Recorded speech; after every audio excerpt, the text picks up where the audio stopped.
समुद्र की लहरें जैसे किनारे से टकराती हैं, वैसे ही भारत के फैसले अमेरिका को झटके दे रहे हैं। ये सिर्फ डिफेंस या मार्केट का खेल नहीं, ये दुनिया की पॉलिटिकल समीकरण बदलने की कहानी है। कुछ महीने पहले तक अमेरिका सोच रहा था कि भारत की सबसे बड़ी डिफेंस मार्केट बनेगा। पेंटागन से लेकर व्हाइट हाउस तक हर कोई मान रहा था कि भारत 50 से 100 बिलियन डॉलर तक के हथियार ऑर्डर कर देगा। लेकिन भारत ने धीरे धीरे उस विश्वास की नींव हिला दी। ये विश्वास अमेरिका के लिए पहला झटका बन गया। भारत ने 114 लड़ाकू विमानों की डील के लिए फ्रांस को चुना। अमेरिका के F-15 और F-18 इस रेस में थे, लेकिन आखिरी पल में भारत ने फ्रांस के राफेल और यूरोपियन कंपनियों को तवज्जो दी। अमेरिका को लगा कि शायद इस झेल लेगा, लेकिन ये केवल शुरुआत थी। फ्रांस की डील से अमेरिका का पहला झटका तो झेला गया, लेकिन दूसरा झटका उससे भी बड़ा था। रूस ने भारत को Su-57 स्टील फाइटर जेट खरीदने का ऑफर दे डाला। ये डील अकेले ही 60 से 70 बिलियन डॉलर की हो सकती है। सोचिए, 24 बिलियन डॉलर की फ्रांस डील और 60 से 70 बिलियन डॉलर की रूस डील, कुल मिलाकर अमेरिका के हाथ से लगभग 100 बिलियन डॉलर का मार्केट निकल सकता है। ये केवल आर्थिक झटका नहीं, बल्कि अमेरिकी डिफेंस इंडस्ट्री की नींव हिला देने वाला बड़ा निर्णय है। भारत की नीति अमेरिकी कंपनियों पर सीधे असर डाल रही है।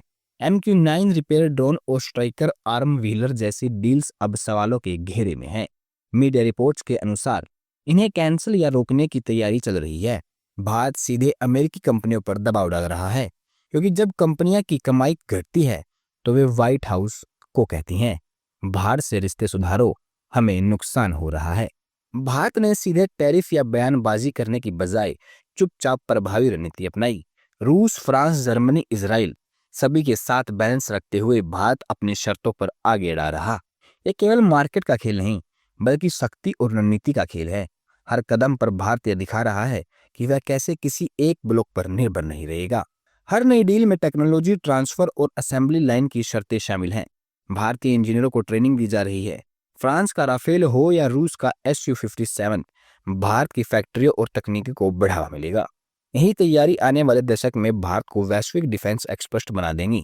अमेरिका की डिफेंस कंपनियों को 100 बिलियन डॉलर का सपना अब यूरोप और रूस की झोली में जा रहा है। पुरानी ताकतें समझ रही कि नया समीकरण तय करेगी जो दिल्ली में बैठेगा। क्या यह सिर्फ डील्स का खेल है, या भारत वास्तव में अपनी शर्तों पर विश्व पॉलिटिक्स की दिशा बदल रहा है? आप क्या सोचते हैं? क्या अमेरिका का अब झुककर भारत के साथ बातचीत करेगा? याद रखिए, ये केवल आज की कहानी नहीं, यह आने वाले दशक की रणनीति की झलक है। आप अपने विचार नीचे कमेंट में लिखें। जय हिंद।